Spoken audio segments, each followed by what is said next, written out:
Assalamualaikum warahmatullahi wabarakatuh.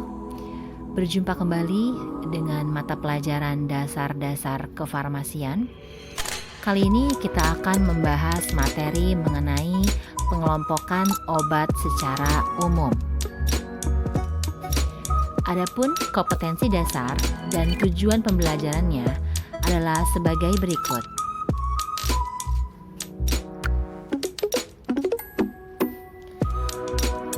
Oke, kita akan masuk ke dalam materi definisi obat. Obat adalah bahan atau paduan bahan, termasuk produk biologi yang digunakan untuk mempengaruhi atau menyelidiki sistem fisiologi atau keadaan patologi dalam rangka penetapan diagnosis, pencegahan, penyembuhan, pemulihan, peningkatan kesehatan, dan kontrasepsi untuk manusia. Adapun penggolongan obat bisa diklasifikasikan menjadi 4 bagian. Yang pertama, penggolongan obat berdasarkan nama. Yang kedua, berdasarkan cara penggunaan. Yang ketiga, berdasarkan bentuk sediaan. Dan penggolongan obat berdasarkan Permenkes nomor 917 tahun 1993. Baiklah, kita akan bahas satu persatu. Yang pertama, penggolongan obat berdasarkan nama. Adalah yang pertama, obat jadi merupakan obat tunggal atau campuran dalam sediaan tertentu. Contohnya serbuk, kapsul, tablet, salep, dan supositoria. Obat jadi berupa suatu komposisi yang sudah standar, dapat disebut preparat standar. Yang kedua adalah obat paten. Obat paten merupakan obat jadi dengan nama dagang yang terdaftar atas nama si pembuat atau yang dikuasakannya dan dijual dalam bungkus asli dari pabrik pembuatnya. Contohnya ada kapsul Amoxan, kemudian Erisan B chewable, Flamar entericotid, dan Provenid 10. Yang ketiga, obat baru. Obat baru terdiri atau berisi zat baik sebagai bagian yang berkhasiat ataupun yang tidak berkhasiat. Misalnya lapisan, pengisi, pelarut, pembantu, atau komponen lain yang belum dikenal sehingga belum diketahui khasiat dan kegunaannya. Sedangkan obat asli merupakan obat yang didapat langsung dari bahan alamiah, terolah secara sederhana atas dasar pengalaman dan digunakan dalam pengobatan tradisional. Dan yang terakhir adalah obat esensial, yaitu obat yang paling dibutuhkan untuk pelayanan bagi masyarakat terbanyak dan tercantum dalam daftar obat esensial yang ditetapkan oleh Menteri Kesehatan. Baiklah anak-anak, selanjutnya kita akan bahas perbedaan antara obat paten dan obat generik. Perbedaannya, obat paten adalah obat yang masih dilindungi oleh paten. Umumnya ditemukan sebagai hasil penelitian yang mendalam. Sedangkan obat generik adalah obat dengan zat aktif yang sama, namun tidak dilindungi paten. Sedangkan obat generik bermerek adalah obat yang telah habis masa patennya, sehingga dapat diproduksi oleh semua perusahaan farmasi. Kembali ke penggolongan obat. Berikut adalah penggolongan obat berdasarkan cara penggunaannya, terbagi menjadi 2 bagian besar. Yang pertama obat dalam dan yang kedua obat luar. Obat dalam otomatis adalah obat yang dikonsumsi melalui oral. Sedangkan obat luar obat yang digunakan di luar tubuh. Contoh obat dalam seperti tablet, kapsul, sirup, nystatin. Obat luar, salep, bedak, lotion, tetes mata. Selanjutnya, penggolongan obat berdasarkan bentuk sediaan.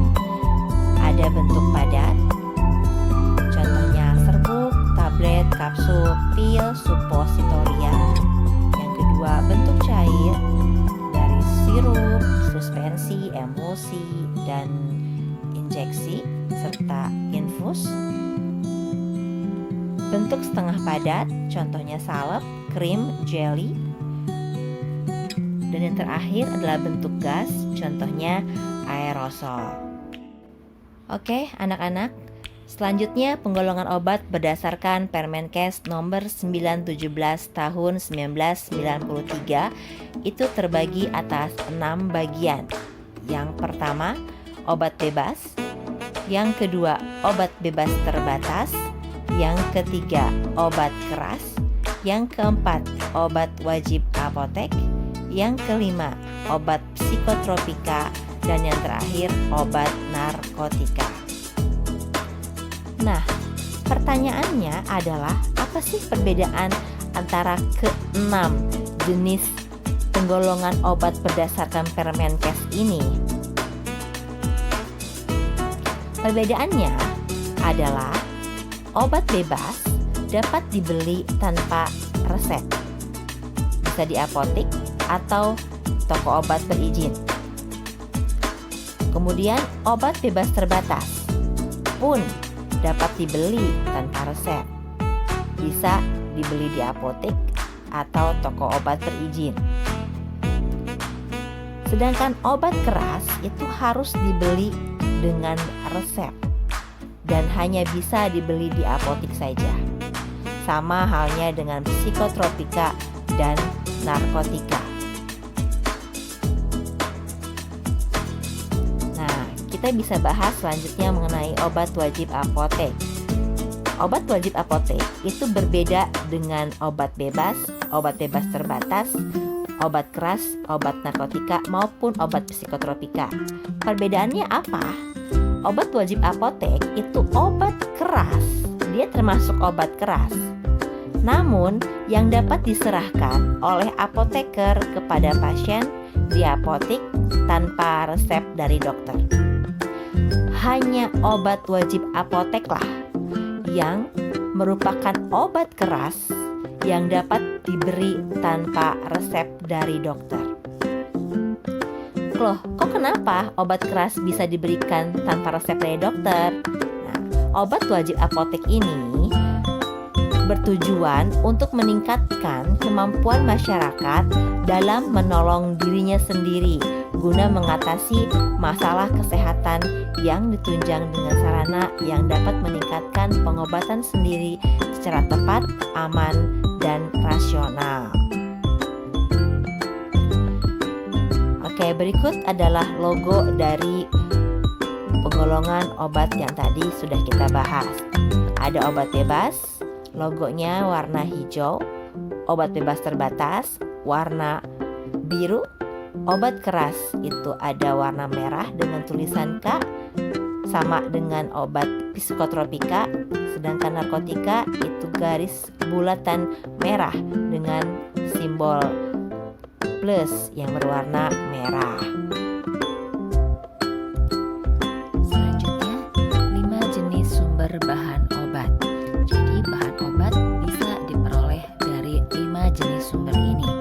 Yang pertama dari tumbuhan, kedua hewan, ketiga mineral, keempat sintetik, dan yang terakhir dari mikroba. Dari tumbuhan, itu contohnya seperti daun digitalis, kina, dan minyak jarak.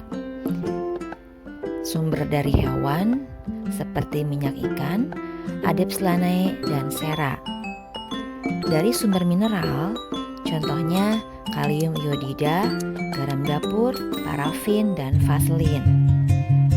Dari sintetik, contohnya kamfer sintetik dan vitamin C.